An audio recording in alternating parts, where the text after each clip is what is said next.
Cross country, it's time to ride. I'm so glad we're here on a Sunday night. We're welcoming in our co-host as well. Of course, I'm Keith.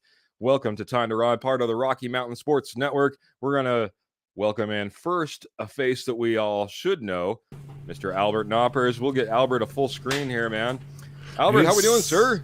It's game day, so I'm excited again. It's game night, man. Last time there was a primetime game night, Albert was in attendance. Yeah, I was indeed.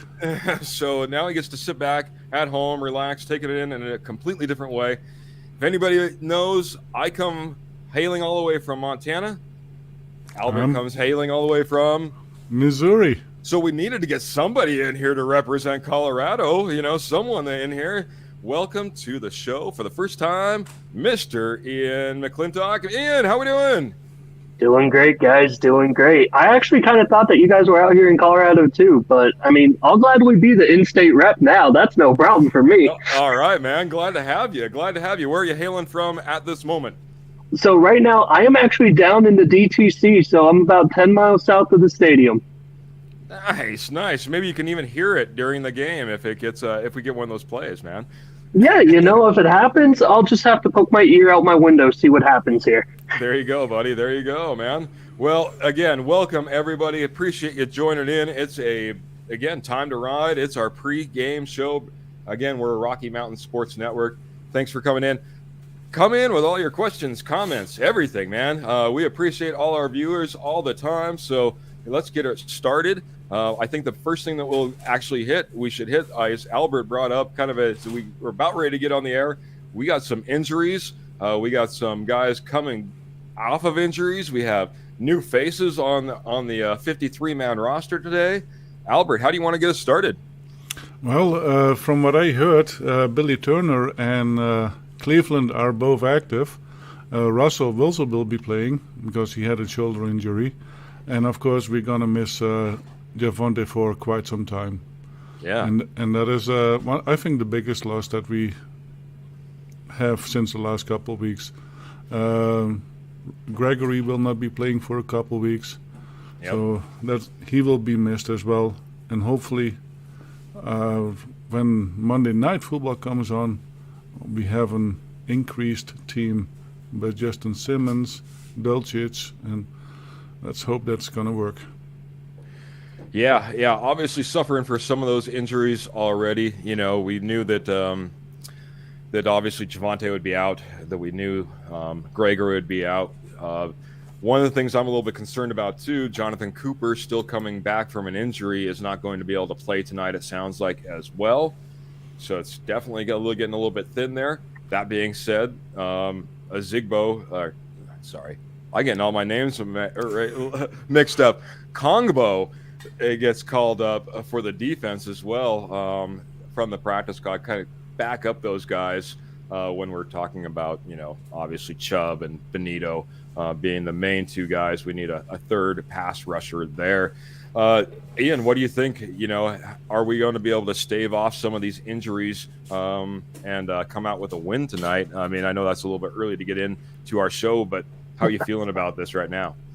I mean, so honestly, just kind of looking at everything right now, obviously, I was really hoping that Latavius Murray was going to go ahead and be active tonight, but that just does not appear to be the case.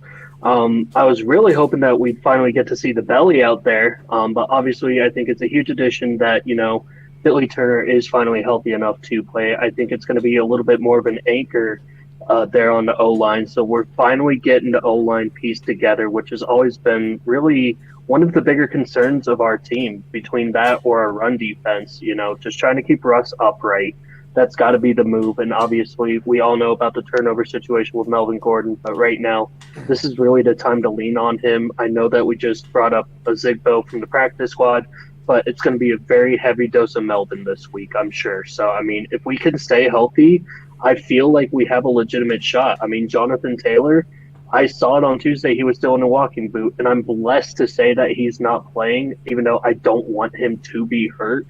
I just think that's a huge benefit for us because he led Indianapolis in rushing with over 300 yards. Their next best running back on the season has 11. Ooh. So I think it's going to be a big game for our defense, and if we can stay healthy, I'm really thinking we can come out of this 3-2 into a long weekend. Nice, and that's what we all want. This show just keeps on stacking up, boys, because we're going to get the whole Western United States all taken care of. I'm going to welcome in yet another face. We're going to welcome in Mr. Joe Pro to the scene, to Tom Ride. How we doing, Joe? Can't hear you, Joe. If you can hear me, so. Yep. See if he can get some. He's going to go through a little bit of technical difficulties, go through his tech and everything. We'll welcome him in. Joe, just give us a shout once you get it all figured out. If we need to reboot you in, we certainly can, but we're going to have a full show. Yeah, I mean, a good point, Ian. I think the person I might be watching the most in this game might be Billy Turner. It's been a guy that we've been waiting and wanting. He's supposed to be a key piece to this offense. This was one of our biggest offseason signings, quite honestly, outside of obviously Russell Wilson and the trade. So this was a guy that was supposed to come in and be a key piece for us, can play any position on that offensive line, has done so for the Green Bay Packers. So literally, this is the guy that brings in the experience and hopefully, again, brings, as you pointed out, Ian, brings some solidity to this offensive line, brings some stability, I guess, as well. So, hey, Joe, can you hear us, or can we hear you? That's the more important thing. Nothing as of yet, Joe. We'll keep working, but hey, it's all right, man. We love seeing your face, Joe. Hey, we're just going to catch up on a few people. We got Sis checking in, typically Sis with the K&K show. So, Sis, thank you so much for joining us. We got Dave Slade. Hey, if you haven't checked out Willow Seasonings and Blends, you need to check out Willow Seasonings and Blends. Typically a Time to Ride exclusive partner. Haven't even mentioned him here this evening.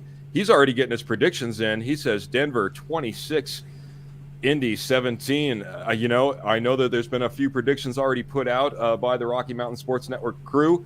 I think you're going to be right in line with a lot of the ideas that we had in mind as well. So, guys, we got to get over to the other side of the game. The Colts, they come in with a couple of injuries as well. Might help us out. As Ian kind of pointed out, we do have Jonathan Taylor. You also said, hey, you don't like to wish injuries on anybody. Me, being a guy who is a fantasy guy and happened to have the first pick in the draft this year and happened to bring in Jonathan Taylor, well, I'm not as happy as well. But it'll work out for this game. I always say I cheer my team more than I ever cheer my fantasy team, so that's fantastic. Hey, I hear a chuckle from Joe, so we might have to welcome in Joe for real. Joe, welcome to the show. Thank you, everybody. I appreciate it. Coming in a little bit late. Had to finish up the work day, so I was just trying to make sure I got back in time to be able to start the game at the very least. There you go, bud. And that's a good point. I know that this show right now, as it comes on, as it's the lead up to our Broncos kickoff, there's a lot of people that are going to be joining kind of midstream. So we are kind of a midstream show right now. Feel free, jump in. Any comments, any questions, we appreciate them all. Joe, just to get you caught up, we just kind of went over some of the injuries that we've got, some of the guys that we're getting pulled up and maybe onto the field, maybe for the first time. Why don't you hit us with who you think is, some of the important key pieces in and out of this the game for the Broncos? I think one of the big key pieces that we're going to have to see and somebody step up is going to be Nick Bonito. I think I had heard you all mentioning it, but I think that he's going to be slated to have a pretty big game because, he's going to have to fill in kind of that role for where Randy Gregory is going to be missed for the next few weeks. And on the offensive side of the ball, I'm looking forward to seeing what Mike Boone can do.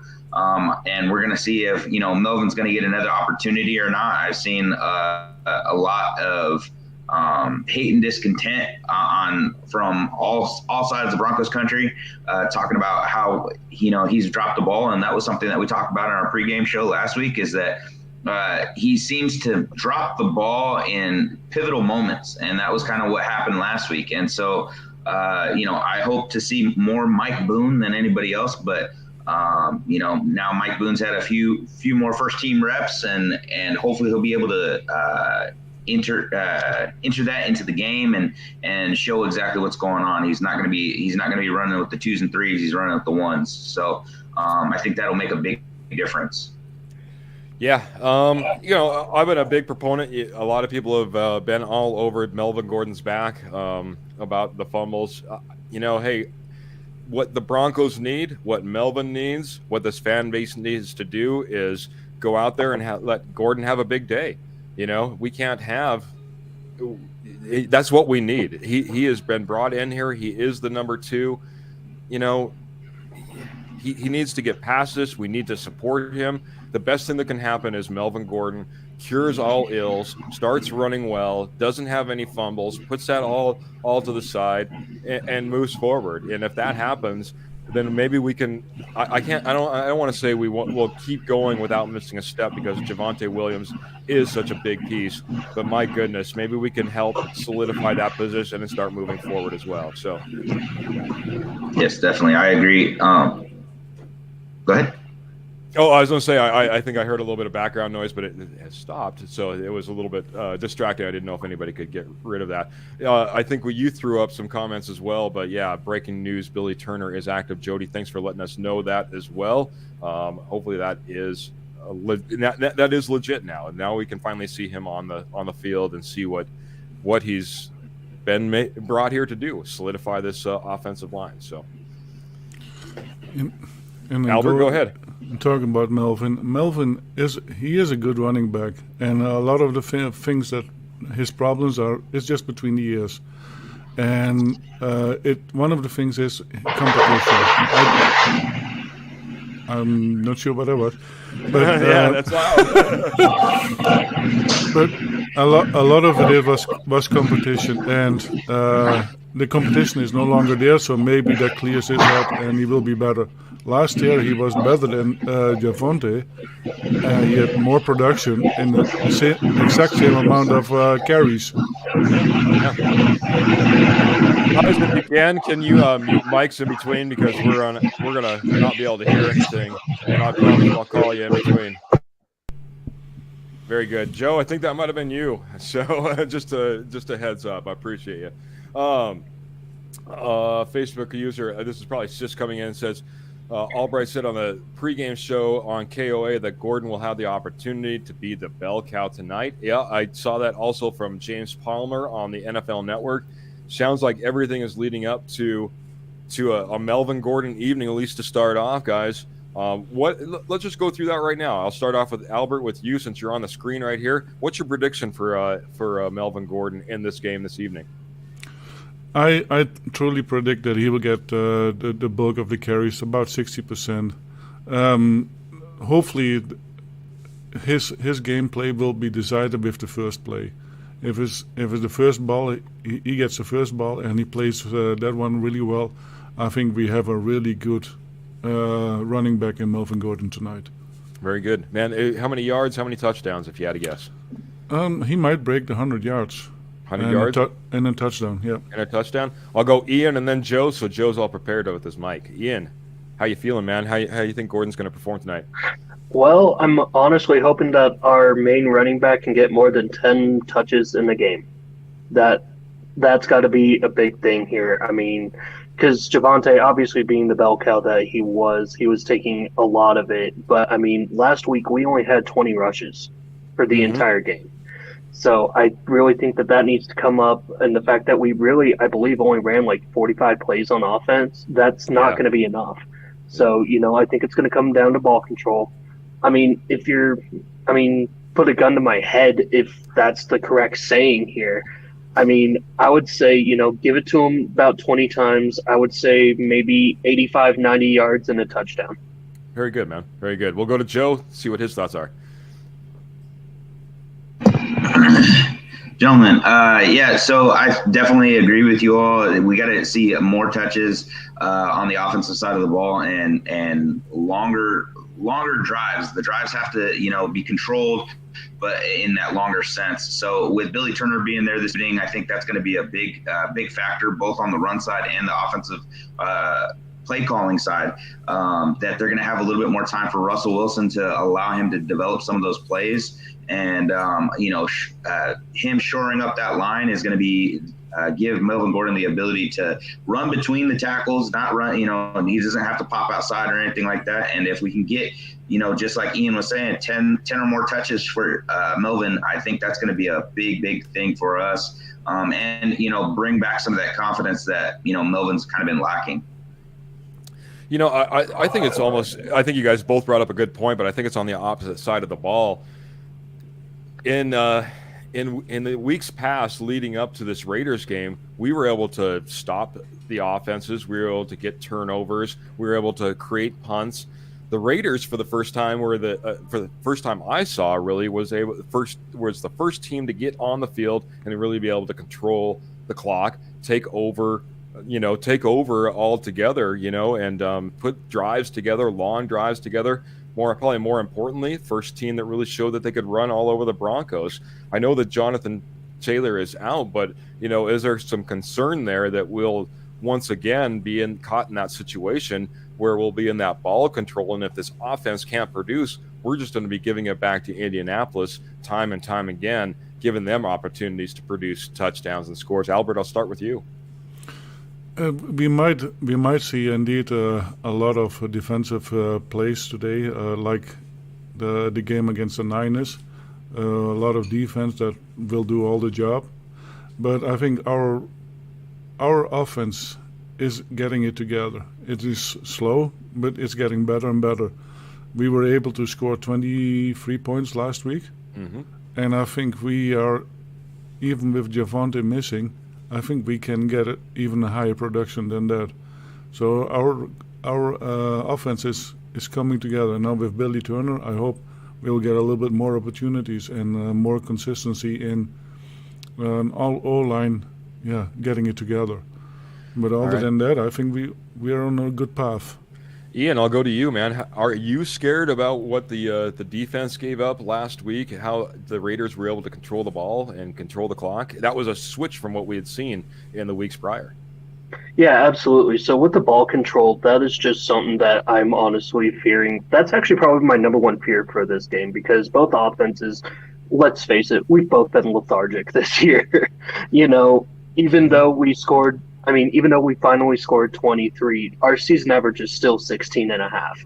So we still need to work on that O-line. I do have faith that our O-line can get it going, but I would like to see our rushing game get going. Granted, now Indianapolis is really good at stopping the run, as right now they're allowing just a tick under 90 yards a game. And I think, with Josh Jacobs and them running and him getting his 144 or whatever he ended up with last week, that put our season average up to 114. So I'm thinking that defenses actually probably looked at that game and saw, hey, running it up the middle is still an issue for us. Yes, I understand Benito's making his hopeful debut, but I see him more as being a pass rush cover guy. So I think it's going to be really come down to, can Jewel help stay home, and can we get in and try to stop the running backs? And we all know Indy's O-line isn't the greatest either, but that's not going to matter if we can't even touch them.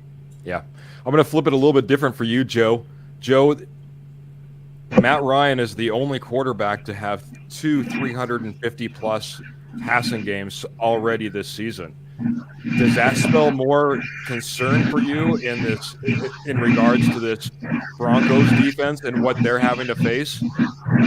Actually, no, I don't think that's going to be an issue at all. Matt Ryan also has 8 turnovers in the 4 games that he's played. So with 8 turnovers, that's just going to give a ball hawk like Pat Surtain or K-Jack the opportunity to go out there and snap some balls down. So he can throw all day long. That's fine with me, but it's going to be him not being able to get into the end zone is the biggest thing for me.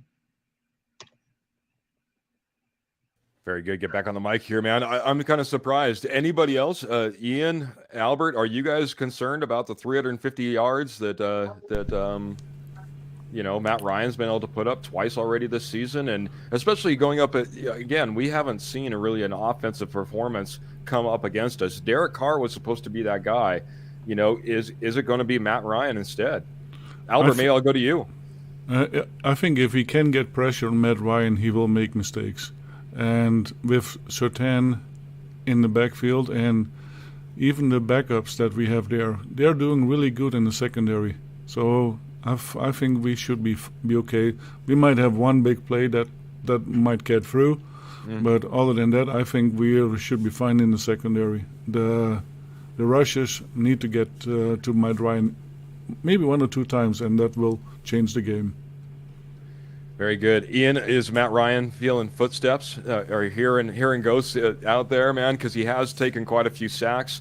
This offensive line for the Indianapolis Colts is one of the highest paid out there, and they have not been performing. So, is it a performance by Matt Ryan, or is it a performance by this defense? I think it's going to be mostly on our defense, only because, I'm just kind of looking at some of the matchups right now, and I'm assuming that we're going to have Pat Surtain on Michael Pittman Jr., and then we're going to have Darby on their number 2. I guess right now my only fear is if Mo Alley Cox, the tight end from Indianapolis, gets open, because it's always been a weak point for us to cover up tight ends, and Alley Cox, I believe last game, had 2 touchdowns. Yeah. So he's no slouch at all, but I believe that he could be a big target for Matt Ryan. But I also do believe that through the first 4 games, he also has 9 fumbles. So he's got fumbleitis more than Melvin Gordon does. And then you add on top of that the 5 interceptions. I mean, I think that O-line outside of Quentin Nelson is part of Indianapolis's problem. Matt Ryan likes to have a little bit of extra time, but if he can't get it, then it's not going to work for him.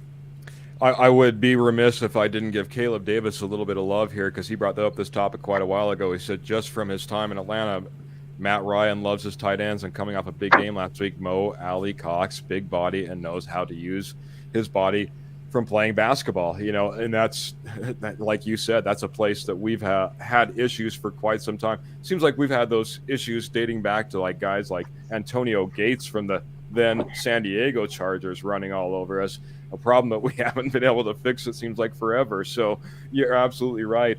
Heck, even those Tony Gonzalez days, from the Chiefs all the way through the Atlanta Falcons, he'll be part of the Thursday Night Football. So that's the only reason I bring it up as well. So, let's flip it to the other side. I'm going to start off maybe here with Joe. Joe, how can the Denver Broncos take advantage, especially with this this Indianapolis Colts defense hasn't been stellar across the board, and on top of it, now what is that? Shaq Leonard, formerly Darius Leonard, is out as well, kind of helping them kind of helping us out as well, I guess. But what do you expect to see from this offense? How can we take advantage? Some of the individuals that I think we need to make sure that we're paying attention to and picking up some of the blitzes from are their defensive end, Pay.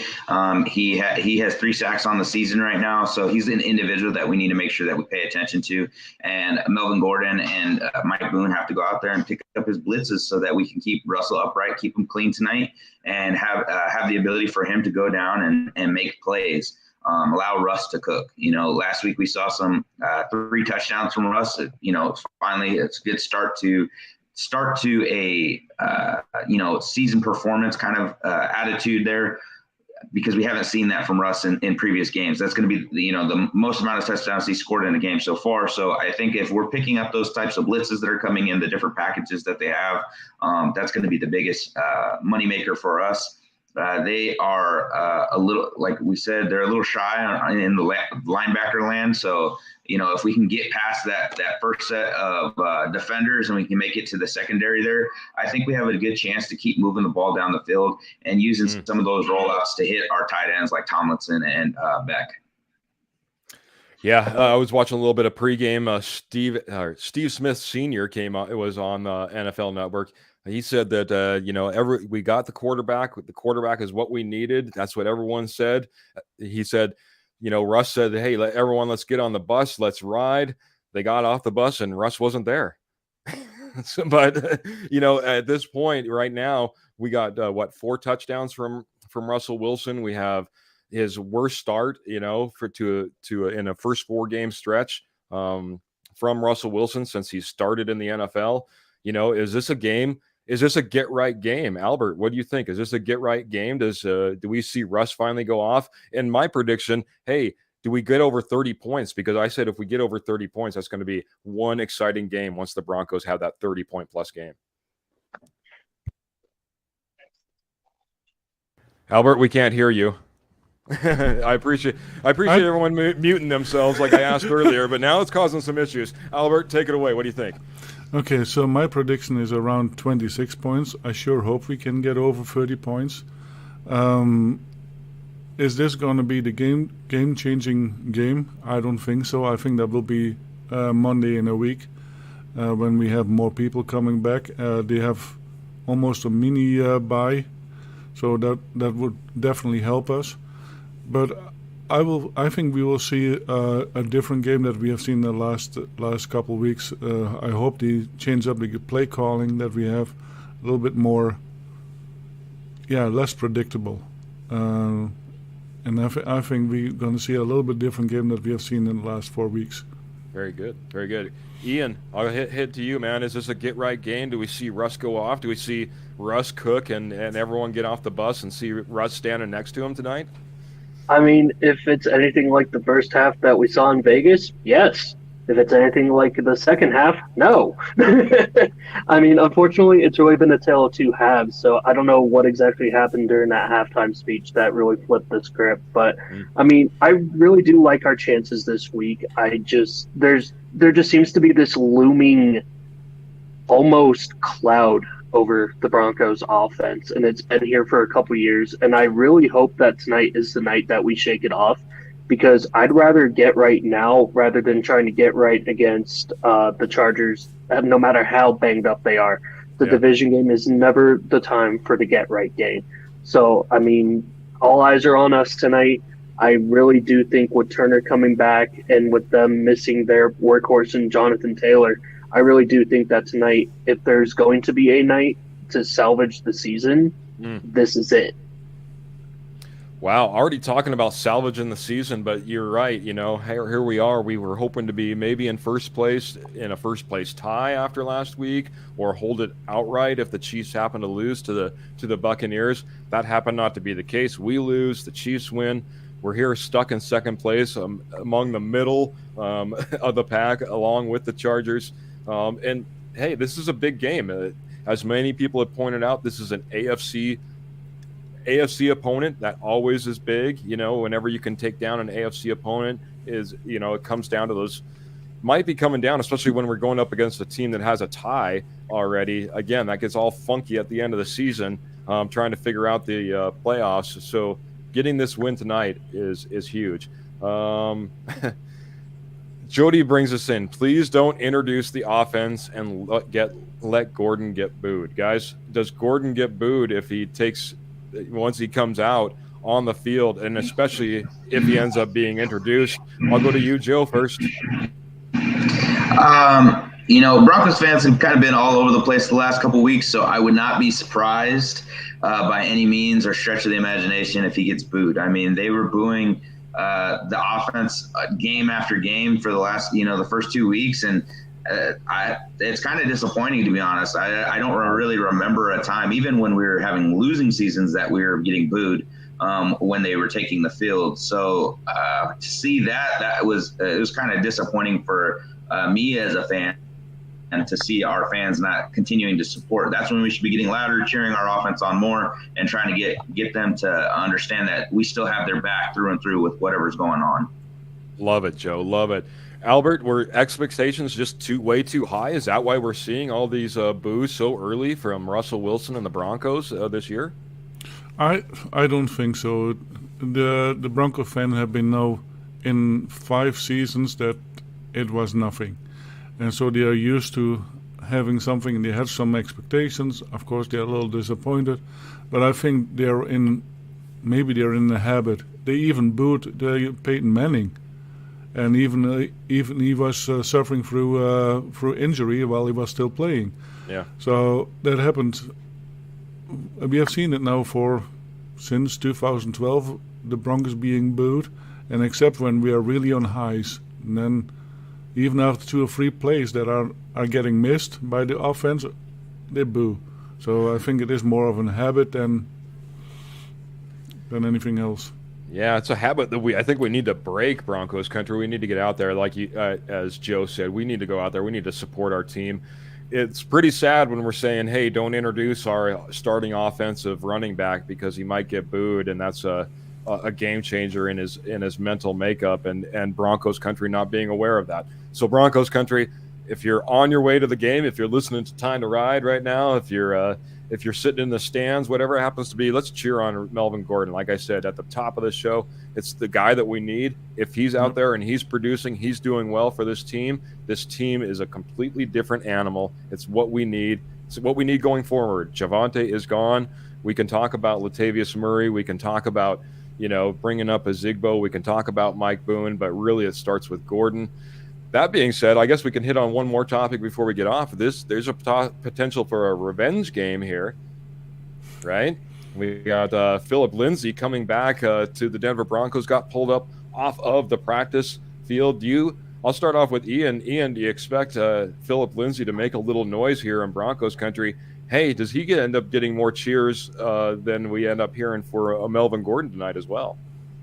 I say he gets one good pop from the crowd, simply because he did go to Denver South, went right up the road to Boulder, and, we picked him up as an undrafted, had 2 great years.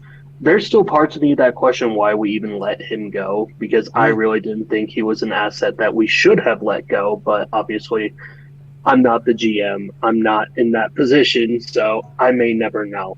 But, yeah. I mean, the thing is, kind of going back to what Albert was saying, the boos come because we as Broncos fans have such high expectations, and I mean, we booed Peyton when we got off to his first 2-3 start back in 2012.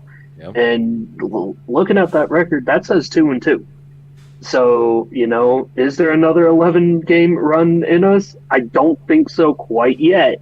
But I think it's just a matter of we expect to be better than we are, because on paper, we know we're better than how we're playing. So, but, I mean, like I said, I think Phillip Lindsay's going to get a couple of good cheers simply because he's back home. Yep. He's going to get his love. But beyond that, he's on the other side now.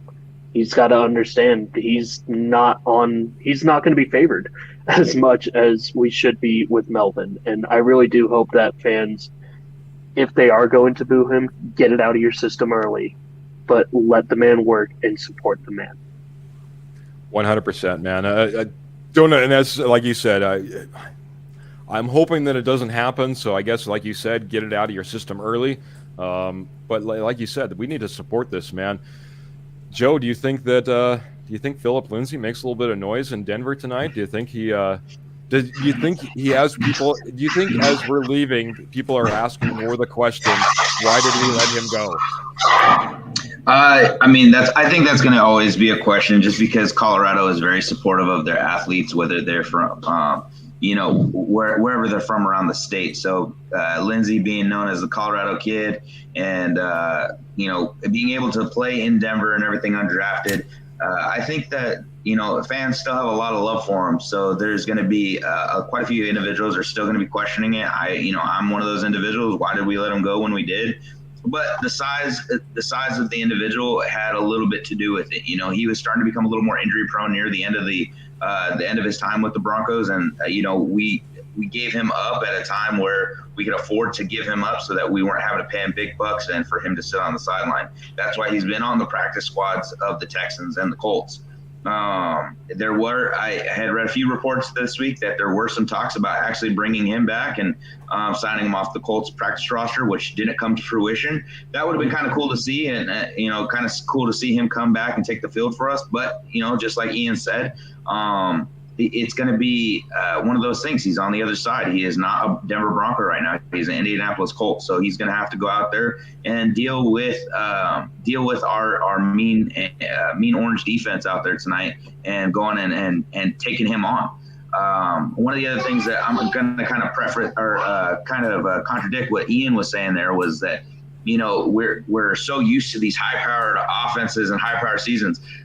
We have to, just like I said last week, we have to understand that none of our starters played all through preseason. It was a very short preseason, short training camp, and so none of them played in any of the preseason games. They didn't get any of those game reps. Now they played a preseason. They played 3 games. They should have everything under their belt now. They got or 4 games now. So they've played a traditional 4 preseason games type thing. And so hopefully now everybody has some stuff under their belt. It was a short week, so I hope that gives them a little bit more motivation that they were able to have kind of a short week, get those game pops in and out. And, look forward to a little bit, like Albert was saying, a little bit of a mini bye this week. Absolutely, man. Absolutely. Well, Albert, I didn't let you sound off on this. I'll give you the mic for a second. Again, do you think what do you think about Phillip Lindsay's return? Do you think he makes some noise here in Broncos country? He will show up. He is very popular in Denver. No matter what happened to him, he is very popular. And I think even if the Broncos wanted to get him, I think against regulations, because if you play the team, you cannot pick up a player from the roster within the same week. I think that is one of the regulations that there is. So, correct. But it would have been fun to have Phillip Lindsay back. But here's a problem: Phillip Lindsay is very bad in blocking, and I think right now, if you do go for a pass, you need to have a running back that can block. And from what I understand now, the only good blocker we have is Melvin Gordon. So Boone is not great at that area either. So we have to support Melvin as much as we can now. Yeah, that's 100% true, man. If we want this passing game to go off, Melvin Gordon is the only blocker on this. Boone did not show the ability, at least last week. He will have to completely reverse where he was at if he's going to show any ability to be able to block and be on the field. Guys, the biggest thing I think if you haven't sounded off a whole lot, I went around the horn. This Broncos offense needs to start taking advantage of all over the field, spreading it all over the field. We talked about the linebackers. We talked about, some of the secondary and the safeties that are a little bit lean, I guess you could say, from the Colts themselves. This is an opportunity in my opinion, for Russell Wilson to go out there and kind of cook. This is our opportunity to go out there and have that get-right game. And I'm feeling more and more this is a game that we can go out there and we might be able to put up 30-plus points on the board. The reason being, we do have Matt Ryan, who's turning over the balls both in interceptions and fumbles. We do have Jonathan Taylor out. I think we do have some guys getting healthy on this Broncos offense at the right time when it comes to guys like Billy Turner being able to suit up. So I think there's a massive opportunity under the lights Thursday night. I talked about it before the season ever began, that this stretch was huge and that these were momentum games. Every game that we can win in prime time are momentum changers for this team. This is a time to get right, have that long bye, be sitting at 3-2 early, in this week, and be able to sit back and watch the Chargers and the Chiefs and all that play out. Raiders as well, I guess. But, again, kind of be sitting in the catbird seat. So I'm expecting huge things. We need to start getting into some score predictions as well. So I don't know who needs to start this off. We need to go around the horn. Maybe we start with Ian. I'll give Ian the first camera time here. Give us how you think how this is going to shake out, how it looks, both sides. Give us your score prediction. Is it going to be a tale of two halves, like you said, and which half is going to be great? Hopefully both. Yeah, ideally, I'd love to say that it is going to be both. But, honestly, Indianapolis, just kind of looking at some of their games, they've just never been able to adapt well in the second half either. So I think that gives us a couple more windows of opportunity to go ahead and go down to the field, get as many points as we need to. I was looking at a couple of spreads earlier. Denver's favored by 3, which is basically standard for, okay, cool, you have home field. Beyond that, it can really be a toss-up. So, I think it's going to be a little bit of a lower scoring game than other people are predicting. I also think it's going to be a little bit closer than people are predicting. But I am going to say Denver goes ahead and breaks this streak of 16 and I'm going to say Denver takes it 23-20. Nice, man. That is a close game. Holy cow, man. That's going to be a nail biter. I talked about that last time when we got on after a nail biter of a game. If anybody had any left, it's 23-20. I might, the hair's already gone, so, I got to go to the fingernails. So can't pull my hair out, Albert, you got the beard. You can pull that out. Yeah, hey, I got to save that. That's the one thing that's not going to fall out and lose or leave me, So got to keep it going, man. Albert, all this talk, we've been trying to get the ideas going. I know that we already did a prediction already, but hey, we've had a lot of conversations. Guys who came on the roster, guys have been eliminated out. Does that change your idea at all? What is your thoughts about this game? So one of my thoughts is if we play 3 quarters really well and we have won, I think that is already a huge improvement. Very good. And my prediction is I think we will score about 24, but our defense is showing up big time, and they're holding the Colts back to maximum 12 points. Ooh, 24-12. Just the opposite. Not the close game that the Ewan was predicting. It's going to be a blowout for the Broncos. Mm-hmm. Joe, I'm going to switch it over to you. Joe, by the way, it looks like your mic's off. Okay, good. We got that. And secondarily, I believe, Joe, you have it all set up. We're going to be doing a little halftime show, so you'll be able to kind of work us through what this first half looks like. Here's a perfect opportunity if you wanted to break it down half by half. But overall, how do you see this game looking, and what do you expect the outcome to be? So I see us tied up after the first half. I'm going to say 10-10 after the first half, but I don't see Indianapolis scoring more than 3 points in the second half. I'm going to say that the Broncos end up winning it 23-13. I'm looking forward to an explosive offense from us this week. Still not going to hit that 30 mark, Keith. I don't see it this week. So, because I think it's going to be a long ball type game. Joe, come on! This is our get right game. So, man, if I had my chalk out, I'd pencil it in. By the way, that doesn't work that well, and I really have to work at trying to get those scores up there. So, appreciate that when you see them, especially Ian, who tries to call me out when I don't get a Raiders Broncos score up there. Thanks a lot, Ian. Hey, you're welcome. I'm keeping you honest, okay? Yeah, he is. He's keeping me honest, calling me out. I appreciate it. I know I need to take my losses where I take my losses. I'll get them all up there from now on. That being said, I want this to be the get-right game. And maybe this is just my internal optimism because I didn't have this score prediction a few days ago, but I want my 30 points, Joe. I want to see, and my prediction is going to be a 30-23 game. I want to see the Broncos kind of dominate this game. Hopefully those last 3 to 7 points that are put on the board by the Colts come in the waning moments. So it's just a blowout that we see. Joe, I'm going to be tuning in, if not joining you, because if it's a 10-10 halftime, man, it's going to be like I said, it's going to be a nail biter. We'll have plenty to talk about. So everybody needs to tune in. Watch, follow, subscribe, obviously, to Time to Ride, but check out Joe's halftime show as well. Any closing thoughts before we go, Joe? Looking forward to seeing you all at halftime, and hopefully we see a phenomenal game from the Broncos this evening.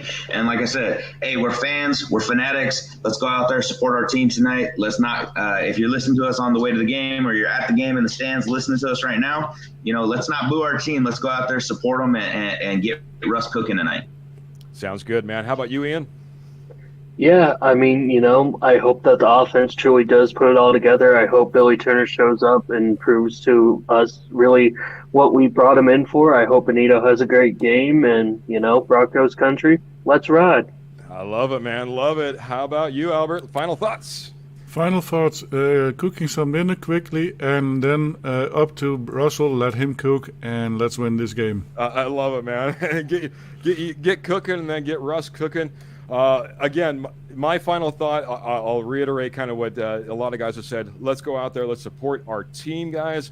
Let's go out there. Let's cheer them on. I'm expecting a big, big game. Go ahead and tune in to the halftime show with Joe, and like I said, maybe I'll be there, maybe Albert will be there, maybe we'll have some other faces in there. Hey, maybe Ian will be there, maybe we'll all be back. So that being said, it's going to be a fantastic game. I appreciate all our likers, followers, subscribers, and even Dave's coming. Oh, someone else is helping me out. Russ is cooking with Willow seasonings. All right, man. Well, then if that's the case, then it's definitely a 30-plus point night, man. Russ is going to cook big time, baby. Hey, right. One thing to David real quick, because I'm actually the guy who won the competition last week. Yeah. I got that sweet heat. I'm actually getting ready to throw that on the grill with some steaks tonight. So I'll give you guys a halftime update on that as well. Wonderful. Yeah, we'll see the remnants around the mouth and maybe on the shirt, Yeah, we'll get the update. We appreciate it. Well, thanks everybody. Enjoy the game. Catch us at halftime. Until then, let's ride. Let's ride. That's right.